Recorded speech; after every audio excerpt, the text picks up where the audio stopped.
কেৱল ভাষণত গুৰুজনাই সৃষ্টিৰাজিৰ বিষয়ে কৈ ফুৰাৰ চখ নাছিল কেতিয়াও। সেয়েহে জনা হোৱাৰে পৰা শংকৰী নৃত্য, অংকীয়া নাট ইত্যাদিবোৰ শিকিবলৈ দুৰ্বাৰ হেঁপাহ।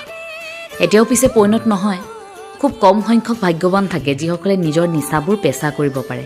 সময়ৰ অভাৱ, কৰ্মব্যস্ততাত আমিবোৰে যেন নিজৰ ভাল লগা কামবোৰ ক'ৰবাত হেৰুৱাই পেলাইছোঁ। তাৰ মাজতো যদি সুৰুঙা পাওঁ কেনেকৈনো এৰো। আখৰা অবিহনে কিবা এটা প্ৰদৰ্শন কৰাটো আচলতে মৰ সাহ। বহুদিনৰ পাছত আকৌ এবাৰ